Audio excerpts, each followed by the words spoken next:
tutorías. Adelante, doctor. Vamos a dar inicio, por favor.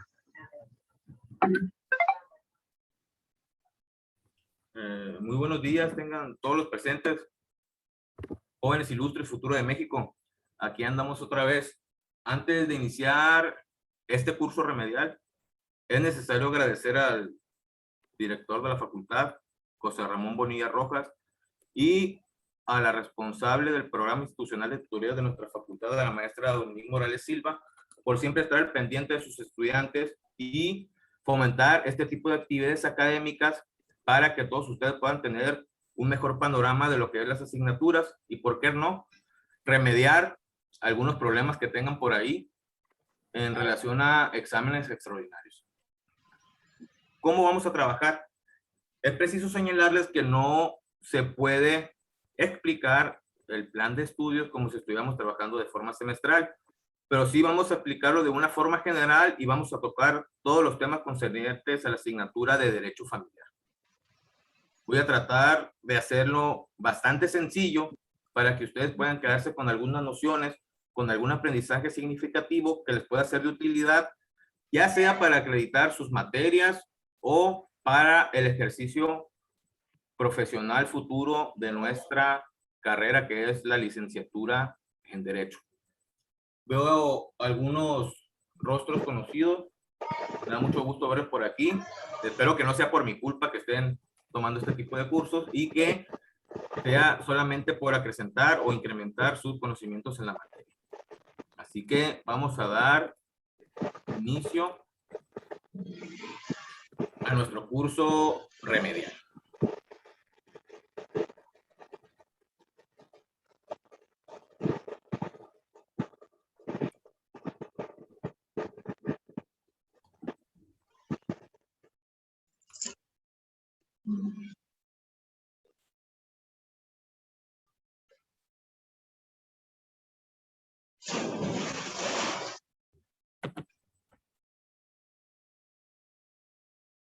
¿Qué pasa con lo que es la familia?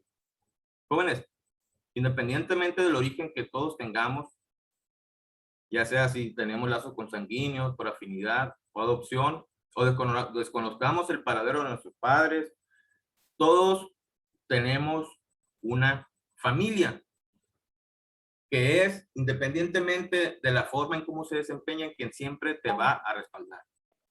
En este mundo hay cosas buenas, cosas malas, gente buena y gente mala, y también hay familiares buenos y familiares malos, es necesario señalarlo, pero al final de cuentas, lo más importante para la preservación de la sociedad y del propio Estado, de acuerdo a los principales teóricos del derecho familiar, es la familia concebida como ese núcleo fundamental.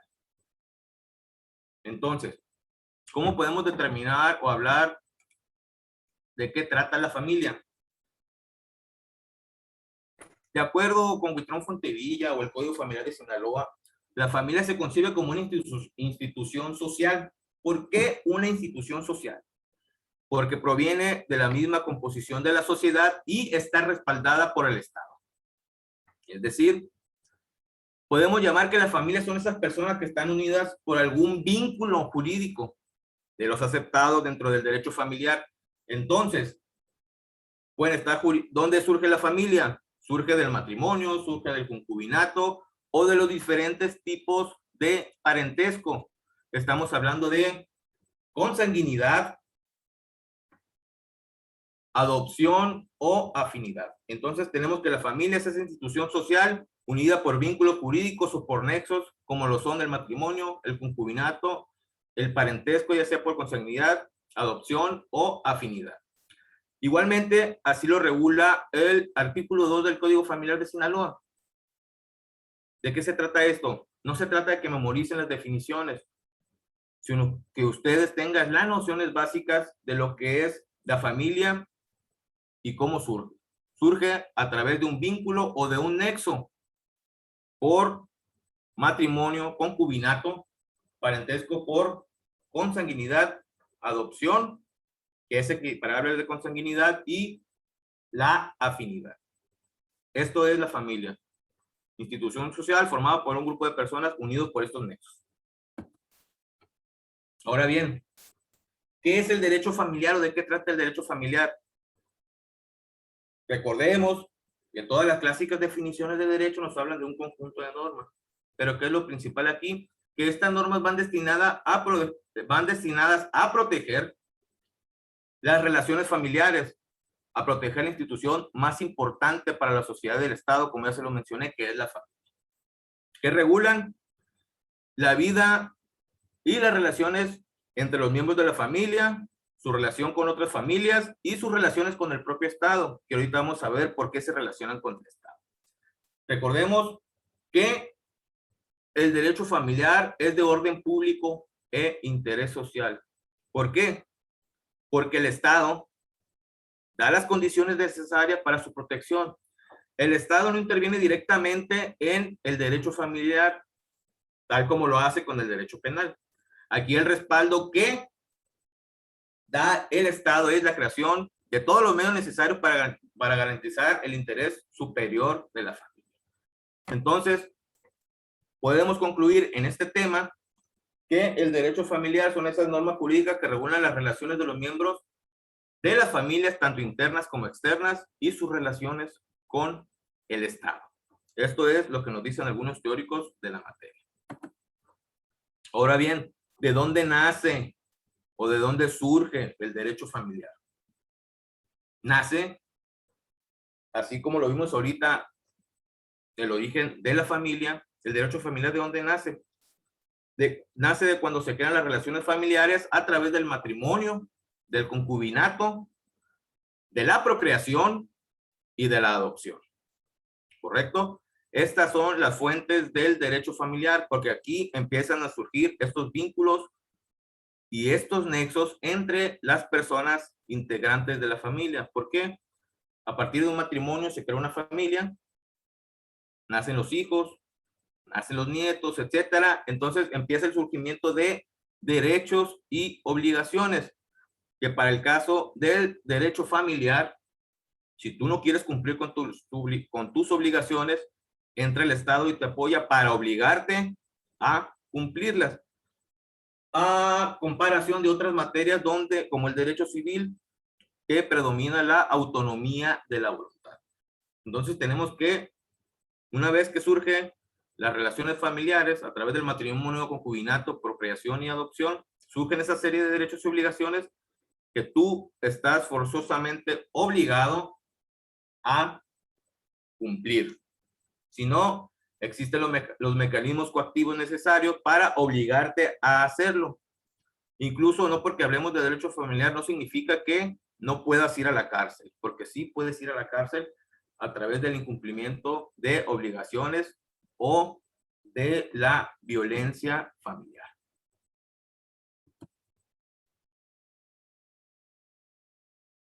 ¿Qué es lo que le interesa al derecho familiar en cuestión de los intereses familiares?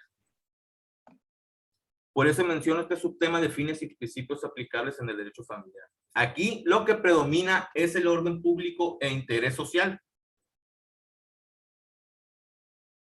así como el interés superior del menor y de la familia.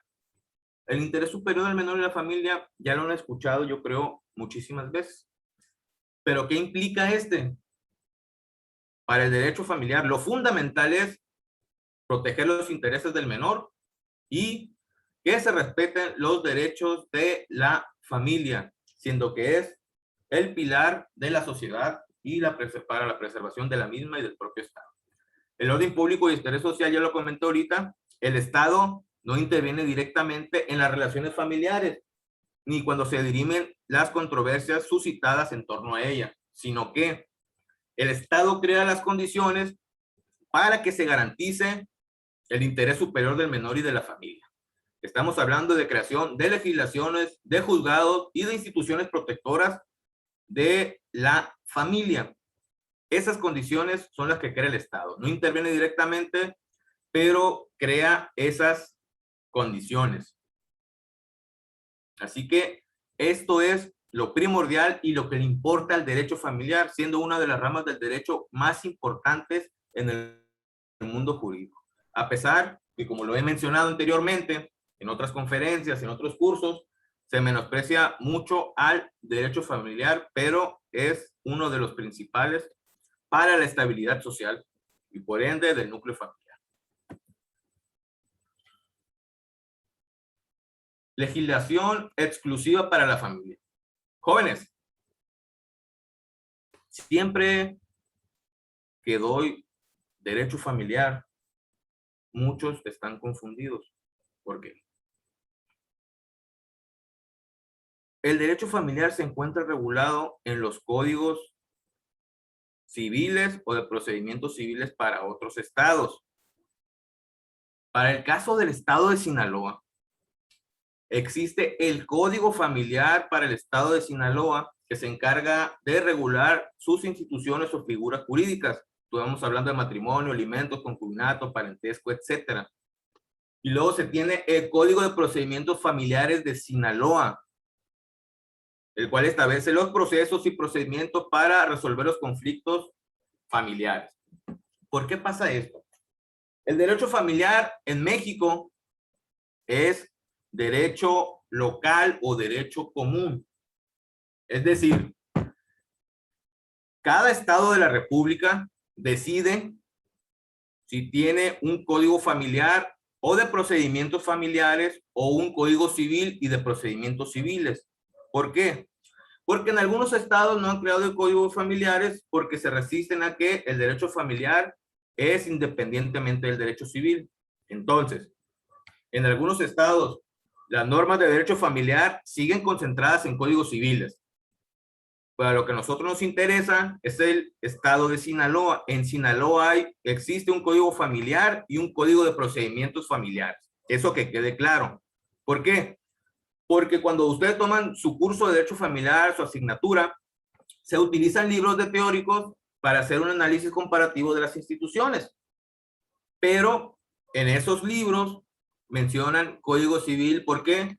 Porque tomaron como referente el estado donde lo hicieron. Por ejemplo, si el autor hizo su libro en la Ciudad de México, obviamente va a mencionar los ejemplos fundamentados en el Código Civil para la Ciudad de México y en el Código de Procedimientos Civiles para la Ciudad de México. Si el autor es sinaloense y habló para el caso Sinaloa, no va a mencionar Código Civil, va a mencionar Código Familiar de Sinaloa o de Procedimientos Familiares para Sinaloa. Eso que les quede claro. Y ahorita lo que vamos a estar viendo del curso va a estar fundamentado en el Código Familiar de Sinaloa y en el de Procedimientos Familiares para Sinaloa, que es lo que nos interesa.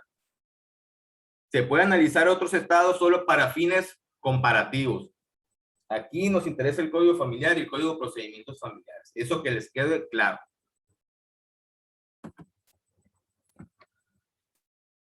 La primera institución que vamos a ver aquí es el Registro Civil, fundamentado su existencia en el 1094 y siguientes del Código Familiar de Sinaloa.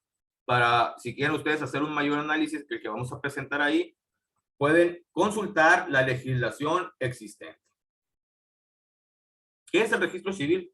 Es una institución que se encarga de, primero que todo, el Estado es el que la maneja. Para nuestro caso es el Estado de Sinaloa quien maneja el Registro Civil.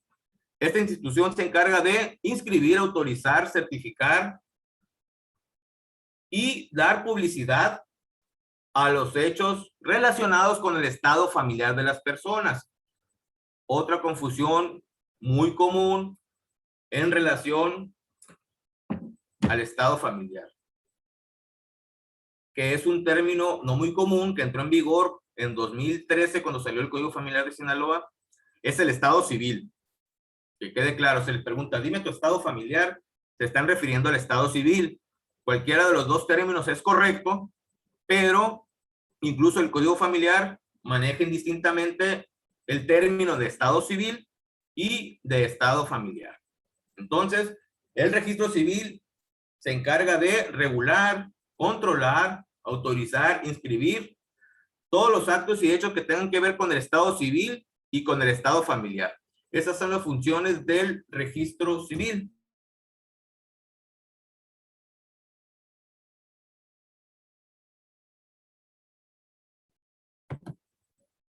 Entonces, continuando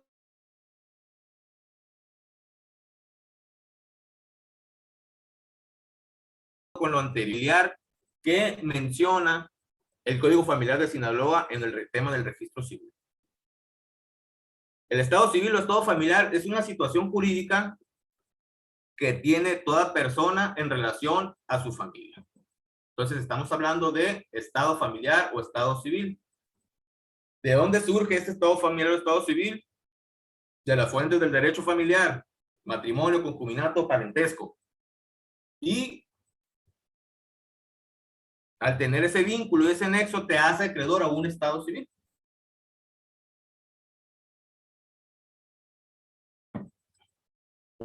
¿Cuáles son los estados civiles o estados familiares que pueden tener ustedes? Soltero. ¿Quién se puede manejar con estado civil soltero o estado familiar soltero? Quien no se ha casado o se haya unido en concubinato. ¿Quién se encuentra en el estado civil o estado familiar de casado? Quien haya contraído matrimonio civil y sea vigente esa unión matrimonial. Viudo, todos lo sabemos también, cuando estando casado uno de los cónyuges fallece, entonces automáticamente se disuelve el vínculo matrimonial y quedas en estado civil o estado familiar como viudo. Divorciado es la persona quien ha decidido poner fin a su matrimonio civil por medio del trámite de divorcio. Y finalmente, el estado civil o estado familiar de concubino, que es cuando dos personas vivan en unión y satisfagan los requisitos del artículo 165 y 166 del Código Familiar, que resumidas cuentas son que tengan 2 años viviendo juntos o antes de ese lapso haya nacido un hijo. Así puede formarse el concubinato. Todo esto, les repito, en relación a los estados civil, al estado civil de las personas o estado familiar, recordando que cualquiera de los dos términos es correcto. Ahora bien, ¿qué trabajan o qué hacen los oficiales del registro civil o de qué se encarga el registro civil? De expedir acta, ya sea de nacimiento, todos tenemos acta de nacimiento, de reconocimiento, cuando solamente el hijo fue registrado cuando nació por un padre y después el padre que quedó pendiente se aproxima a reconocerlo, es decir, a reconocerlo como hijo. Existen las actas de adopción, de tutela, matrimonio, concubinato, divorcio, defunción, y ahora con el respeto a las normas de la comunidad LGTB y el reconocimiento de sus derechos fundamentales, las actas de concordancia sexo-genérica, es decir, cuando una persona nace, estoy buscando el término para no decirlo ofensivo, cuando una persona que es biológicamente hombre, pero quiere cambiar su sexo a mujer, cumple ciertos requisitos y ciertos trámites ante el registro civil para que se le pueda expedir una nueva acta. Esas son las actas de concordancia sexo-genérica.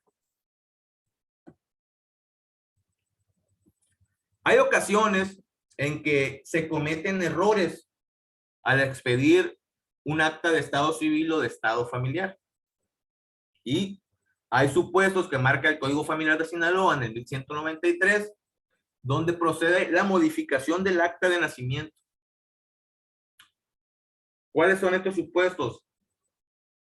Por falsedad, es decir, cuando se lee que el suceso registrado no pasó. Es decir, que se pudiera expedir un acta de defunción y que el sujeto en cuestión estuviera vivito y coleando. Quiere decir que hay una falsedad en el hecho y por eso ese suceso no pasó. Ahí se puede pedir una modificación.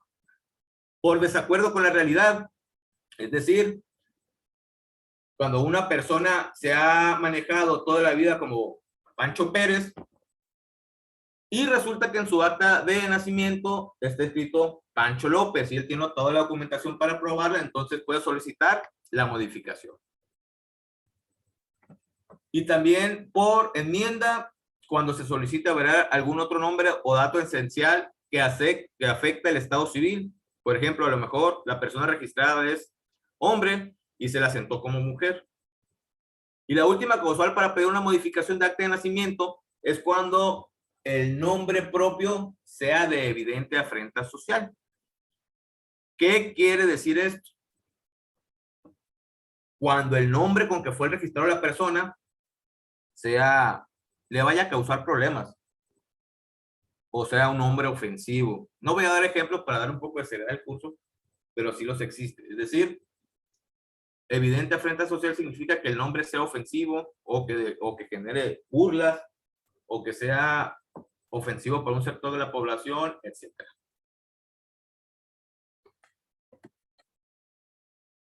De acuerdo con el 1195, también puede haber una aclaración de actas. Esta es cuando existen algunos errores ortográficos, etcétera, que en sí no afectan los datos esenciales, pero que se tenga que corregir. Ejemplo, si Martínez va con Z, se lo pusieron con S, un error de ese tipo. Entonces, este tipo de errores no es necesario hacer juicio, simplemente hay que ir ante el registro civil para que haga la anotación y corrección correspondiente. Todo lo anterior, de forma general, es lo que se ve en el registro civil. Ahora bien, el siguiente tema que vamos a ver el día de hoy es el parentesco. ¿Qué es el parentesco? Es el nexo que existe entre los descendientes de un progenitor en común, ya sea cónyuge y los parientes del consorte, entre el adoptante y el adoptado. Es decir, el parentesco es un nexo jurídico derivado del nexo familiar. Palabras más, palabras menos, eso es el parentesco. Y existen algunos tipos de parentesco, que ya se los mencioné, que recordemos que dan origen al derecho familiar y al de el artículo 196 y siguientes del Código Familiar de Sinaloa. Tenemos el parentesco por consanguinidad, es decir, son las personas que descienden de un progenitor. Ese es el parentesco consanguíneo. Tenemos el parentesco por afinidad, que es aquel que se adquiere por matrimonio o concubinato. Es decir, si ustedes se casan, ¿quién será su pariente por afinidad? Su suegra, sus cuñados, etcétera. ¿Quiénes son sus parientes consanguíneos? Hermanos, hijos, nietos, abuelos, etcétera. Ellos son parientes consanguíneos. Con respecto a la adopción, para eliminarlo como forma de discriminación, porque antes así se manejó el tiempo de la adopción, si a ti te adoptan, adquieres todos los derechos que tiene el parentesco por consanguinidad. Por eso el Código Familiar de Sinaloa dice que la adopción es equiparable con el parentesco de consanguinidad.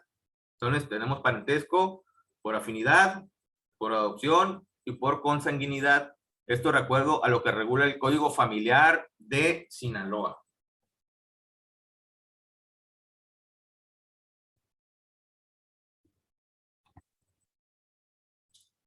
Ahora bien, jóvenes, ¿cómo podemos nosotros detectar o ver, aprender y analizar lo que son las líneas o grados del parentesco? Este diagrama que les aclaro, no lo hice, nos puede ayudar para que entiendan ustedes cómo se determinan las líneas o grados de parentesco.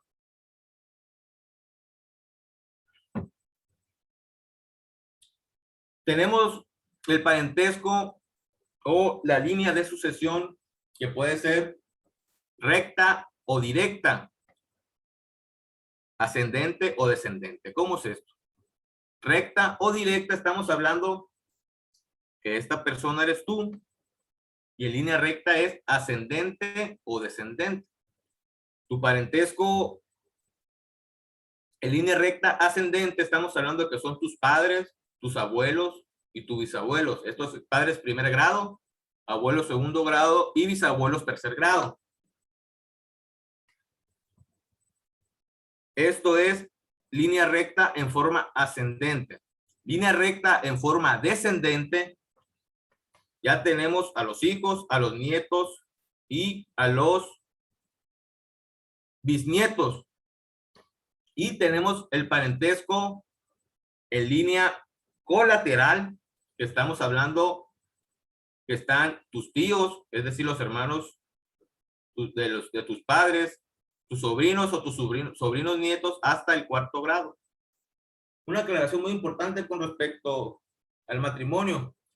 El matrimonio se prohíbe entre parientes, ya sea en línea recta, consanguíneos, en línea recta ascendente, descendente o colateral hasta el 4º grado. Es una aclaración muy importante que es preciso hacer. Entonces tenemos, recuerden, parentesco en línea recta ascendente, 1er grado padres, 2º grado padre, 2º grado abuelos, 3er grado bisabuelos. Tenemos el parentesco en línea recta descendiente, que son hijos, nietos y bisnietos. Y tenemos el parentesco de forma colateral, que están tus tíos, tus primos, etcétera. Todo esto hasta el 4º grado. El grado se empieza a contar a partir del primer parentesco, ¿no? No se cuenta a quien se le está determinando el parentesco. Y aquí tenemos igualmente el parentesco por afinidad, con el mismo número de grado, ya sea en línea recta, ascendente, descendente y colateral hasta el 4º grado, ¿no? Parentesco por afinidad y por consanguinidad. Esto es muy importante que lo sepan, porque muchas veces se tiene que determinar este tipo de grados de parentesco en la práctica.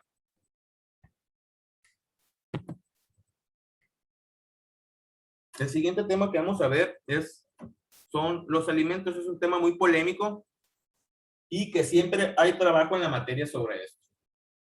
Tenemos que los alimentos están regulados del 205 al 230 del Código Familiar de Sinaloa. ¿Qué es o qué son los alimentos? Algunos teóricos, como el ministro González Alcántara y Carranca, lo definen como prestación de dinero o en especie. Es decir, es esa prestación que el acreedor alimentario tiene derecho a exigir al deudor alimentario para satisfacer sus necesidades de acuerdo a la legislación aplicable correspondiente, que esta debe determinarse por sentencia judicial, es decir, por una demanda de pensión alimenticia. ¿De dónde surge esto? Es una prerrogativa que viene del parentesco y de los casos previstos por ley, que son el matrimonio o concubinato, cuando se decreta una pensión para los cónyuges o los concubinos. Así pues, estos son los alimentos. Ahorita vamos a verlos un poco más a detalle. ¿Qué comprenden los alimentos?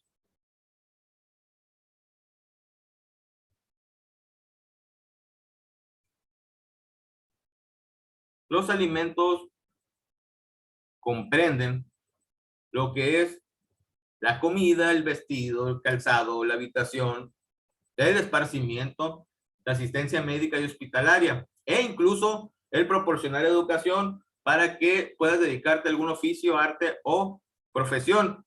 En estos alimentos también deben incluirse los gastos derivados del embarazo. Aquí el Código Familiar hace una aclaración muy importante. Los alimentos no implican ponerle un negocio al hijo. No implican darle dinero para que ejerza su profesión. Implica brindarle educación, siempre y cuando cumpla con ciertos requisitos. Pero, jóvenes ilustres, futuro de México, no les van a poner un negocio, no es obligación. No les van a montar su despacho porque no es obligación. Eso lo aclara la ley. Y hay ciertos requisitos que ahorita vamos a ver para que quede un poco más claro este punto y esta cuestión.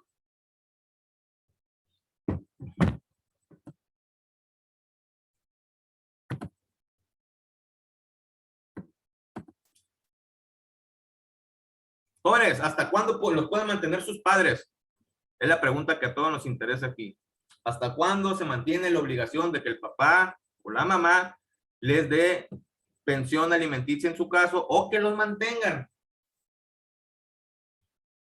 Existen muchos mitos, muchas leyendas urbanas, pero ustedes como abogados o futuros abogados lo deben de saber.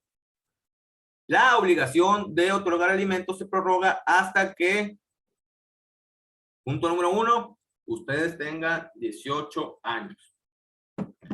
Por ejemplo, si ustedes tienen 18 años y no tienen ni oficio ni beneficio, no estudian, no hacen nada, se puede tramitar la cesación de pensión alimenticia si el padre está pagando pensión o la madre está pagando pensión. Es decir, si ustedes han dejado, si no hacen nada y tienen 18 años, no hay obligación de mantenerlos. Pero si ustedes llegan a la mayoría de edad, como lo están haciendo, y están estudiando la gloriosa licenciatura en Derecho, y están saliendo adelante con eso, les pueden seguir dando pensión alimenticia, los pueden seguir manteniendo en sus casas, no hay ningún problema. Siempre y cuando estén cumpliendo con su carrera, más o menos en la edad biológica que debe de ser, de forma prácticamente ininterrumpida, hasta que ustedes se gradúen. Por ejemplo, ahorita el caso de muchos de ustedes, tienen 18, 19, 20 años y aún los están manteniendo sus padres, o si su padre fue condenado a pensión alimenticia, lo sigue manteniendo, está bien. ¿Hasta cuándo va a poder cesar esa pensión alimenticia? Cuando ustedes terminen su carrera. Más o menos dentro de los rangos de la edad biológica, porque si tienen 35 años y siguen en tercero de derecho, pues no hay por qué estarles dando pensión alimenticia y fácilmente pueden tramitar su cesación, así le llaman en el juzgado. ¿Y por qué? Sí pasa en la vida real. Yo he tenido asuntos por ahí y uno que siempre saco de ejemplo porque me llamó mucho la atención, que era que un señor seguía pagando pensión alimenticia, su hija tenía 35 años, tenía una plaza, un puesto por ahí y aún pagaba alimentos y se le seguía descontando. ¿Por qué? Y ya estaba casada y con hijos. ¿Pero por qué pasa eso? Porque si ustedes como deudores alimentarios no lo tramitan ante el juzgado de lo familiar no va a cortar el derecho de pensión alimenticia porque no va a estar al pendiente de eso. Entonces, ese señor lo pudo haber cortado desde 10 años, 12 años atrás y le seguían descontando. Entonces, lo que hicimos fue tramitar un juicio de cesación de alimentos para que le dejaran de descontar. Y todavía la hija tuvo la osadía de enojarse, pero bueno, esa ya es otra historia. Entonces, si ustedes no reportan al juzgado familiar lo que está pasando, el juzgado nunca les va a suspender la pensión alimenticia, en dado caso de que ustedes sean condenados a la misma. ¿Por qué saco este ejemplo? Porque el punto es, mientras ustedes sigan estudiando con respecto más o menos a la edad biológica y se gradúen, hasta ahí es la obligación de la condena al pago de alimentos, o en su caso la obligación de sus padres de mantenerlos. Ahí cesa la obligación. ¿Cuáles son las características de los alimentos? La reciprocidad. ¿Qué significa esto? De la reciprocidad, el que los da tiene a su vez el derecho de recibirlos. ¿Cómo opera esto? A ustedes, por ejemplo, les da pensión alimenticia a su papá, a su mamá, o los mantienen en su casa hasta que ejercieron su profesión, terminaron sus estudios, ya no la necesitan. Después, los padres envejecen, no tienen fuentes de ingresos y sí los necesitan. Entonces, es ahí donde recae la primera característica que estamos viendo, que es la reciprocidad. Ahora bien, como sus padres ya lo mantuvieron a ustedes, ahora ustedes tienen la obligación de mantener a sus padres. ¿Correcto? Por eso se dice que los alimentos son recíprocos.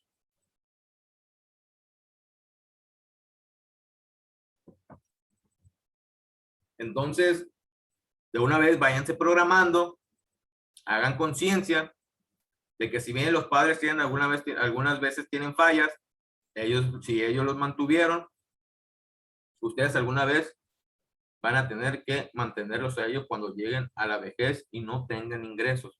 Esa es la primera característica, la reciprocidad. Entonces, los alimentos son recíprocos, son irrenunciables, es decir, si alguien lo condena al pago de alimentos, esta persona tiene que depositar en una tarjeta para que puedan disponer de ese dinero para utilizarlo en pensión alimenticia. Los alimentos o esa cantidad va dirigida a cierta persona. ¿Por qué? Porque eso se firma en el acuerdo del juzgado. Ya lo que ustedes hagan con ese dinero aparte es otra cosa, pero son personalísimos porque van dirigidos a quien los necesita. Son intransferibles. Se supone que el que los recibe no puede cederlos. Igual, eso queda sentado en el juzgado, queda sentado en la sentencia, pero ya lo que ustedes hagan por otro lado es otra cuestión. Nosotros estamos hablando de las características de los alimentos y lo que debe ser. Son inembargables. ¿Qué quiere decir esto?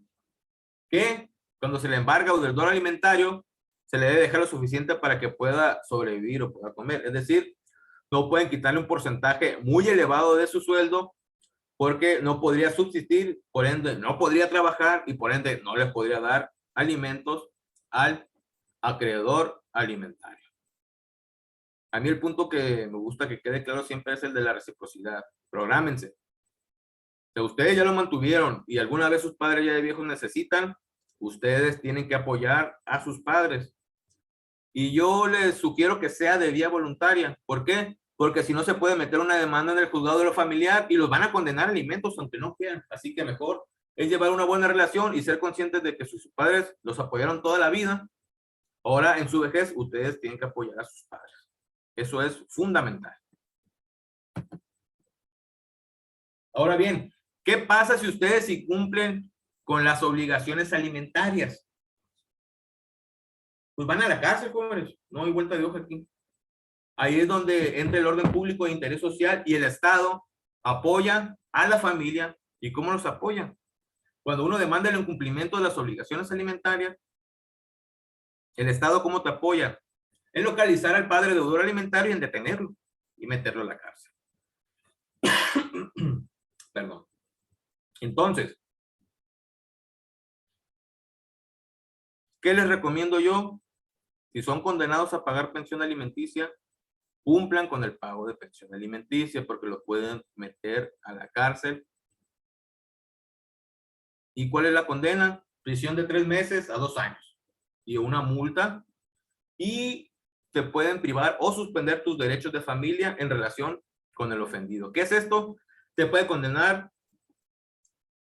a la restricción de las visitas y convivencias, es decir, que no veas a tus hijos, guarda y custodia si tú lo tenías contigo, o a la pérdida de la patria potestad. ¿Qué es la pérdida de la patria potestad? Pierdes todos tus derechos en relación a tus hijos, pero sí subsisten las obligaciones. Es decir, no vas a poder ver a tu hijo ni convivir con él ni nada, pero vas a tener que pagar alimentos. Eso es cuando se pierde la patria potestad. Así que aquí entra el Estado y el derecho penal para hacer que cumplas con tus obligaciones como padre o como madre. ¿Cómo te liberas de esto? Pues primero pagan el alimento, pero si ya no lo pagaron y los detuvieron por incumplimiento de las obligaciones alimentarias, lo que deben de hacer es, ¿o qué puede pasar con ustedes? Se puede declarar extinguida la pretensión punitiva. ¿Cómo? Hasta antes de la sentencia ejecutoria, que tú, como deudor, cumplas con alimentos vencidos y otorgues una garantía. Es decir, pagues todo lo que debes y deposites un dinero más o pongas un bien en garantía para decir y asegurar que no, de aquí va a salir las futuras pensiones alimenticias. Todo esto hasta antes de que se declare sentencia y si no hay oposición del ofendido. Es decir, si no hay oposición de a quién le debías alimentos o si es menor de edad de su representante, en este caso de la madre o del padre. Así que les recomiendo que siempre paguen y cumplan con sus obligaciones alimentarias. Una, por el bienestar de sus hijos y dos, para que no vayan a la cárcel. Haciendo referencia y una aclaración de que estos artículos son del Código Penal de Sinaloa, pero son relacionados con el derecho familiar, con la cuestión de cumplimiento de las obligaciones. Ahora bien, Hay muchos que le juegan al vivo. Y por decir, si ganan 10,000 pesos mensuales y saben que los van a demandar por pensión alimenticia, van con el contador o van con quien tengan que ir para que les pongan que ganan menos. Si ganan 10,000, no, ponme que gano 5 para que de ahí me descuenten la pensión. Eso es un delito y está prohibido, jóvenes. ¿Por qué? Porque en un juicio de alimentos, el juez ordena una prueba que se llama documental en vía de informe, que quiere decir que se quiere un oficio a la Oficina de Recursos Humanos o la empresa donde se trabaja para que esta empresa informe al juzgado cuánto es lo que gana el demandado. Y ahí es donde ponen que ganan menos. Pues es un delito. Y hay prisión de 6 meses a 3 años, multa y tu suspensión de derechos familiares. Y también a la persona que colaboró, también se le puede meter a la cárcel. Así que no se metan en este tipo de cuestiones. Mi recomendación es cumpla con sus obligaciones alimentarias porque pueden ir a la cárcel. Ya estará en la formación, en la educación y en la conciencia de cada quien. Y recuerden que también sus padres, una vez mayores, tienen derecho a recibir ayuda, tienen derecho a recibir alimentos y los pueden demandar. Así que evítese todo ese tipo de cuestiones y hay que apoyar a la familia siempre, que es lo más importante. ¿Quiénes tienen derecho preferente para pedir alimentos o pensión alimenticia? Pues tienen derecho a pedir los hijos, los cónyuges, los concubinos y todo lo que sean menores de edad o incapaces. ¿Por qué? Porque tienen la presunción de una necesidad, que es el derecho de alimento. Y en el artículo 17 nos menciona la cuestión de que ¿quiénes tienen la obligación de alimentar a quién? Ya hablamos de los padres a los hijos, y si no están los padres, pueden ser los abuelos, y si no están los abuelos, se van a los parientes colaterales, que están los hermanos de los padres, y así hasta el 4º grado.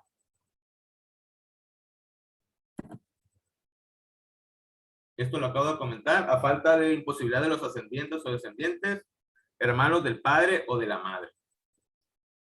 Y los parientes colaterales al 4º grado. Es decir, un menor no puede quedarse desprotegido. Si el padre no da o no puede dar, se va con los abuelos. Si los abuelos no pueden dar, se va con los hermanos. Y si no, con los tíos, etc. ¿Quiénes tienen acción para pedir alimentos? ¿Quiénes los pueden pedir? De acuerdo con el 225. El acreedor alimentista, ¿quién es? El hijo, el cónyuge, la cónyuge, el concubino, la concubina, quien crea necesitarlos. También dentro de eso, o si no hay de este tipo de figuras, están los quienes ejercen la patria potestad o quien tenga la guardia y custodia del menor. Y así sucesivamente, nos vamos con los grados de parentesco, están los cónyuges, concubinos, hermanos y parientes consanguíneos dentro del 4º grado. Estamos hablando en este caso de quienes tengan la custodia del menor. Puede ser un tutor, el Ministerio Público en su representación o la Procuraduría de Protección de Niñas, Niños y Adolescentes. Tienen acción para pedir el aseguramiento de dar alimentos. Finalmente, ya comenté algunos supuestos. ¿Cuándo cesa la obligación de dar alimentos? Esto es muy importante que lo sepan. ¿Cuándo se acaba la necesidad de otorgarlos?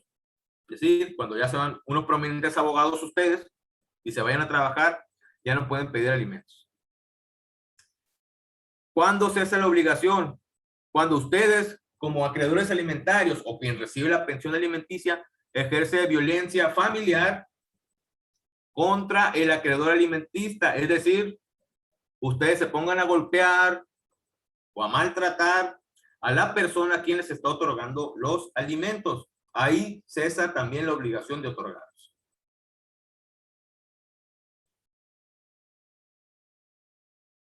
¿Cuándo cesa también? Cuando ustedes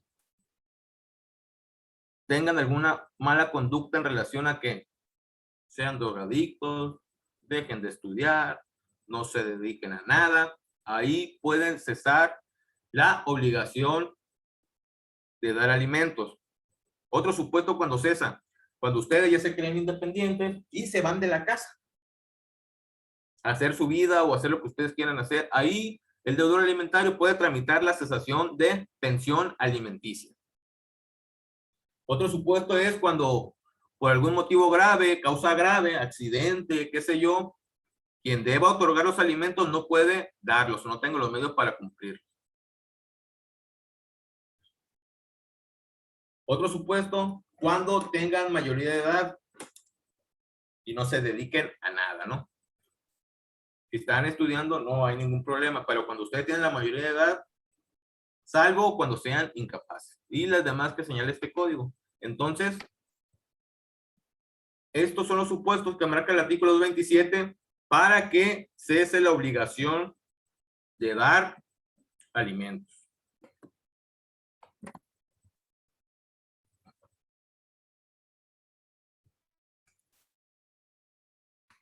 Jóvenes, hasta aquí esta primera parte de este curso remedial de la asignatura de Derecho Familiar, salvo la aprobación aquí de la maestra Dominique Morales, encargada del Departamento de Tutoría. Si tienen alguna pregunta y se la puedo contestar con mucho gusto. Adelante.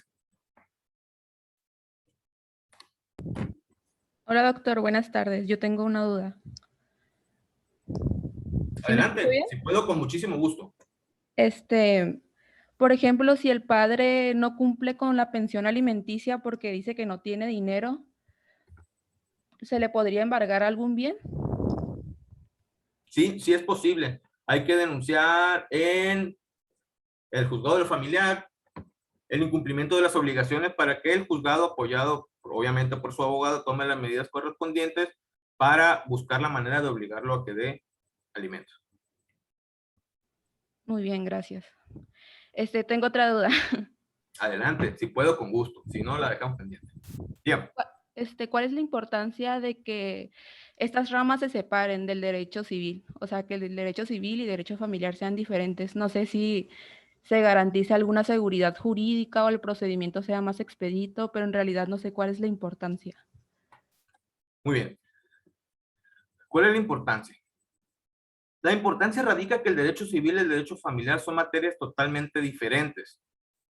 El derecho civil se encarga de regular las relaciones entre particulares. Es decir, en el derecho civil opera la autonomía de la voluntad. Tiene diferentes instituciones, diferentes figuras jurídicas en relación al derecho familiar. Esa autonomía se decretó por allá de 1978. Ya hay una teoría de la autonomía del derecho familiar desde esos años, donde se ponen ciertos criterios para determinar su diferencia. En el derecho familiar es de orden público e interés social. En el derecho familiar no opera la autonomía de la voluntad. Mientras que en el derecho civil sí, que la autonomía de la voluntad es el límite de lo que tú quieres pactar o hacer.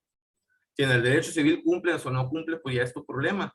En el derecho familiar estás obligado completamente a cumplir, y esto con el apoyo del Estado a través del orden público de interés social. Es totalmente diferente el derecho civil, con sus temas ya sea de bienes, derechos reales, contratos, etcétera, y son muy diferentes a las figuras del derecho familiar como matrimonio, concubinato, divorcio, adopción, etcétera. Es por eso que se ha venido una avalancha de una separación para crear solamente código familiar con instituciones familiares y dejar el código civil solamente con sus problemas. Antes se decía que el derecho familiar pertenecía al civil, pero eso ya ha quedado superado. Muy bien, gracias. Y por último, sobre un caso práctico, por ejemplo, yo conozco una persona que le descuentan el 50% de su salario por alimentos solamente por un hijo, pero él tiene otro hijo. ¿Él qué debería de hacer para que pues esa pensión se disminuya porque pues no le alcanza el dinero?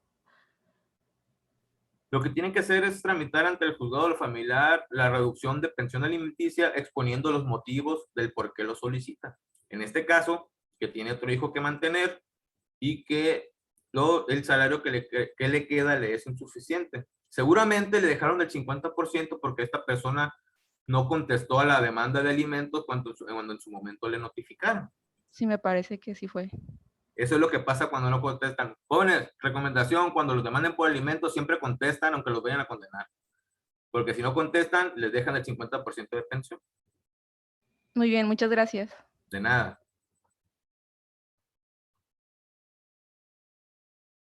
¿Alguien más tiene alguna otra duda, jóvenes?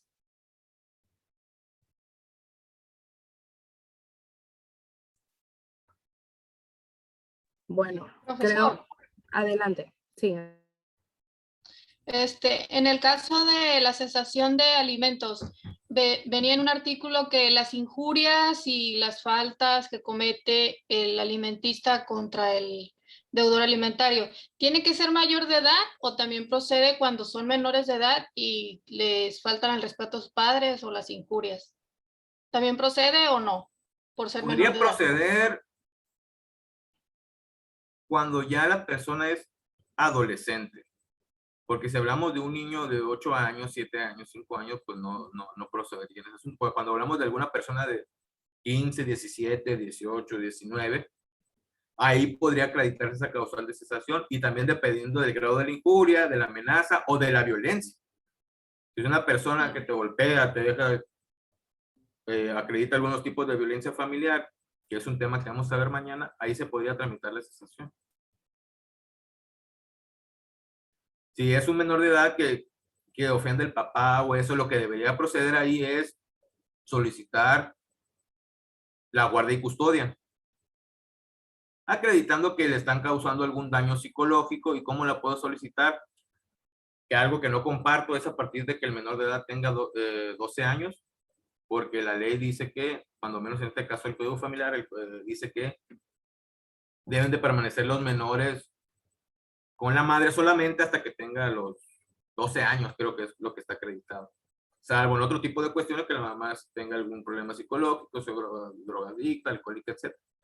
Pues incluso poder intentar solicitar la guardia y custodia y envían al niño al psicólogo del juzgado y ahí podría acreditarse todo ese tipo de cuestiones. Profesor, una pregunta. Adelante. Si puedo, con gusto. Por ejemplo, si estoy en proceso de una demanda de pensión alimenticia para mi hija y su papá no tiene, o sea, no tenemos cómo comunicarnos con él ahí, ¿qué procede? O sea, no se presenta a las reuniones, a los citados, o sea, no tenemos teléfono, cómo localizarlo. A ver, ¿ya se le emplazó? Sí, o sea, por ejemplo, yo estoy en ese procedimiento y van varias veces que yo me presento y él no, o sea, no lo localizamos, no se presenta. O sea, simplemente no podemos localizarlo, decirle que fulano día tiene él junta con el juez o algo así. Es que necesito saber en qué fase va su proceso. Si usted ya demandó y a él ya lo emplazaron para que se presentara a la audiencia. Sí, ahorita es provisional la pensión que la niña tiene. Ajá. ¿Y ya le tramitaron su pensión provisional? Sí. ¿Ya le están descontando al señor? Sí, ya va para más del año. Ah, mire, usted no se preocupe, mientras le estén pagando su pensión no hay ningún problema. Lo que va a pasar es que va a llegar el momento en que su abogado va a solicitar que el juicio continúe en rebeldía. ¿Qué es esto? Que no contestó él ya, no le interesa y que el juicio tome su cauce. Al final de cuentas, a usted no le afecta en nada. Una, le están dando su pensión. Dos, va a continuar el juicio y le van a fijar su pensión y usted va a seguir recibiendo independientemente de si él se presenta a la audiencia o no. Sí. Así que no hay ningún problema por eso. Si él no se quiere presentar, pues en su salud lo hallará. A lo mejor pasa con el otro caso que comentamos, que hasta le dejan el 50% por no presentarse. Así que usted Muy paciente, bien. sigue en contacto con su abogado y continúe el juicio hasta que termine. Mientras usted esté recibiendo, no hay ningún problema. Muy bien. Profesor. Gracias. Adelante. Profesor, en lo que comenta mi compañera, aquí en lo familiar no entran como los edictos, como por ejemplo para publicar en un periódico que se busca a la persona. ¿No entraría aquí? Claro que sí. Pero me dice la compañera que ya lo habían emplazado, ahí no opera lo de los edictos. En caso de que no lo localicen y que no lo encuentren, Tú como abogado Sí. solicitas que se emplace por medio de edictos. Si te los autorizan, los pagas, se publican y ya se le da como emplazado y el juicio continúa. Tengo una duda. Si puedo, como... Por ejemplo, en una situación, está la mamá de que estuvo la pareja y eso. Cuando salió embarazada mi amiga, ella se hizo cargo todo el tiempo del niño. No le pidió que lo registrara al papá ni nada. Llega un grado de que la mamá pierde el trabajo y no se puede hacer cargo de los gastos del niño. Ahí, ¿cómo le pudiera hacer como para que el papá del niño le ayudara, aunque no tiene el apellido ni nada, porque nunca lo registró, porque en ese momento sí se pudo hacer cargo la muchacha de todos los gastos? Pero ahora que no puede, ¿cómo le podría hacer o no puede hacer nada? Sí se puede, que tramite un juicio de reconocimiento de paternidad. Esto con el objeto de que reconozca voluntaria o forzosamente al menor y por ende también en ese momento se le condena a alimentos provisionales y una vez resuelta la situación jurídica que va a dar positivo de que es hijo de él, se le condena alimentos. Ya en ese caso, ya el papá ya le daría el apellido y todo, o solamente lo reconocería. El juicio de reconocimiento de la paternidad implica que le dé el apellido y por ende él asuma todas las obligaciones que tiene con respecto al hijo. Ah, ok, ya. Ok, gracias. De nada.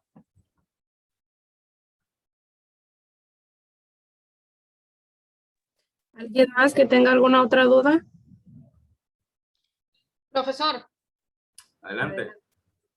sobre los juicios de alimentos, ¿pueden descontarle a una persona sin tener una sentencia del juez? Sí. Cuando uno mete una demanda de alimentos, lo primero que se hace es, te reciben la demanda, te la aceptan, se emplaza a la otra persona y para asegurar la cuestión alimenticia, se fija una pensión provisional en lo que se resuelve el juicio. Es decir, si el juicio dura 3 meses, 5 meses, el demandado va a estar pagando alimentos hasta que se defina ya sea el porcentaje final o la cantidad final a la que se le va a condenar en la sentencia de alimentos. Hay una pensión provisional cuando se inicia el juicio. Ok. Y por ejemplo, para solicitar alimentos, ¿de qué forma son? ¿Es por divorcio y por... Ya no la escuché, se le cortó el audio. ¿Por qué motivo se solicitan alimentos? ¿Se solicitan cuando hay una separación, en un divorcio o cuando quieren que les ayuden con los alimentos en el caso del reconocimiento de este caso de esta muchacha?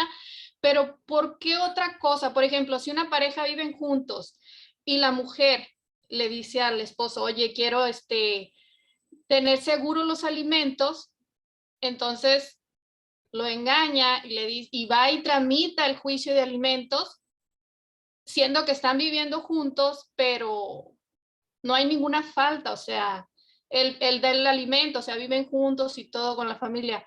¿Procede ese juicio por alimentos? ¿Es correcto? Mire, el juicio de alimentos puede tramitarse bajo diversos supuestos. En el caso que usted dice, es que hay muchas variantes. Lo voy a tratar de aterrizar. Si esas dos personas viven juntas, pero el marido es un desobligado y no da para el gasto, aunque vivan juntas se puede tramitar el juicio de alimentos. Ya la relación entre ellos es otra cosa.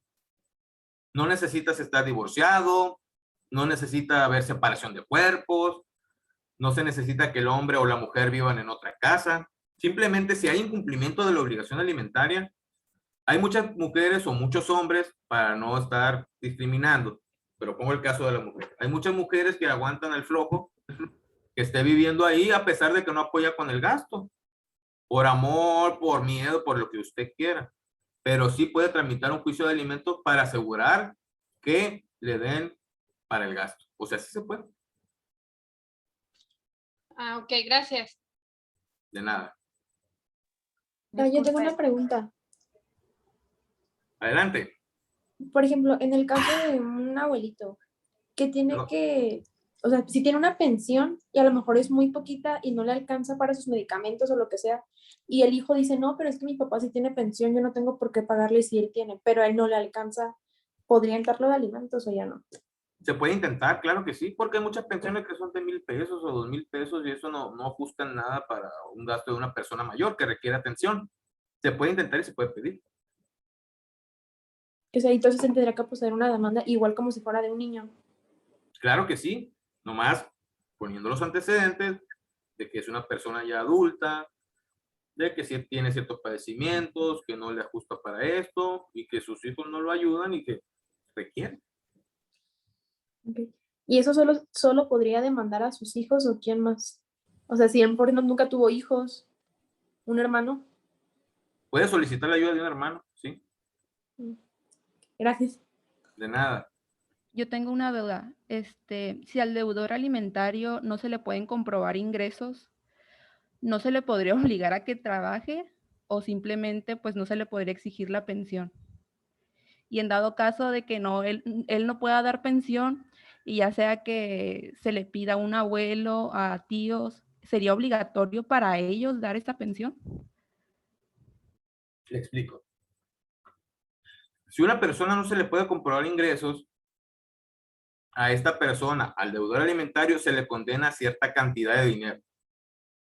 Por ejemplo, es un ejemplo, no es realidad. 3,000 pesos mensuales. No le pueden comprobar ingresos, nada, pues tú vas a pagar 3,000 pesos mensuales. Si no trabaja o no los quiere pagar, lo demanda por incumplimiento de las obligaciones y va a la cárcel. Y viera cómo si va a tener dinero para pagarlo. Pero en el dado caso de que se le pida, por ejemplo, de que se le imposibilite, no sé, por alguna enfermedad, pagar esta pensión y Correcto, se le pida, no sé, esa es al otra cuestión. abuelo. Entonces se van con los ascendientes en línea recta, que pueden ser Ujú. los abuelos. Y si no, se le va con los colaterales, que pueden ser los hermanos. Y así se va buscando hasta que alguien pueda pagar. ¿Y sería obligatorio para ellos o sería algo voluntario? Si el deudor alimentario está imposibilitado para trabajar y para generar ingresos, sí. Hablando de abuelos y tíos. Sí, Ah, muy bien. Muchas gracias. de nada. Profesor, y en el caso de cuando sale la sentencia y dicen que la custodia es compartida y el hijo tiene que convivir en vacaciones y cosas así, o los días que ellos quedaron en acuerdo, pero si la mujer no cumple o el padre que se queda con los hijos no cumple con ese acuerdo que tenían, ¿hay algún, cómo se podría decir? Así como al deudor alimenticio lo pueden meter a la cárcel, la persona que niega el derecho de ver a sus hijos, ya sea mujer o hombre, le puede pasar algo también, puede ir a la cárcel o no le pasa nada. En el caso de que En no los esa dejen ver situación, a los hijos. cuando no se cumple con el acuerdo de las visitas y las convivencias, se tiene que tramitar ante el juzgado familiar y exponer la situación de que no se está cumpliendo para que el juez tome las medidas correspondientes. ¿Cuáles pueden ser las medidas correspondientes? Alguna multa para que la coaccione a que le preste al menor. Y si no, y si sigue sin cumplir, que le quiten la guardia y custodia y que el menor pase a vivir con el otro progenitor. Pero se tiene que tramitar ante el cuidado de la familia. Por ejemplo, se lleva un caso de divorcio y llegaron a ese grado, no se lo presta. Ya les pasaron la notificación a la persona. En ese caso, ¿cuánto tiempo se tiene que esperar a que ella conteste? Ella tiene que contestar y si no contesta, se le da seguimiento a la notificación. En caso de que ya se haya demandado la convivencia, ¿a eso se refiere? Así es, a eso me refiero. El juicio sigue. Si ella no contesta, el juicio sigue. Y lo que más seguro es que la van a condenar a que le quiten la guardia y custodia y pase el otro progenitor. Y ahora ella es la que va a tener que pedir al menor en el día que le asignen. Ok. Gracias. De nada.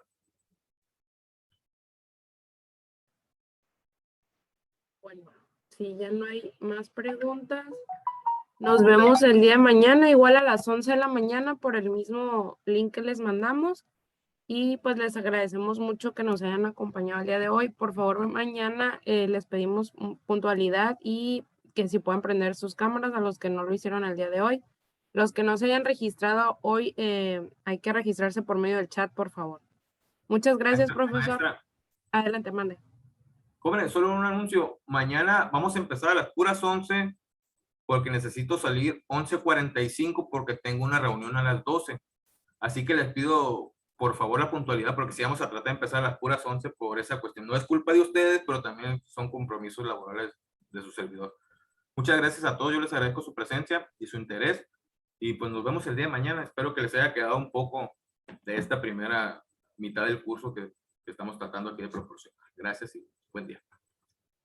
Gracias, y Gracias, pues nos vemos profesor. mañana. Muchas gracias, hasta mañana. Gracias, jóvenes ilustres. Futuro México.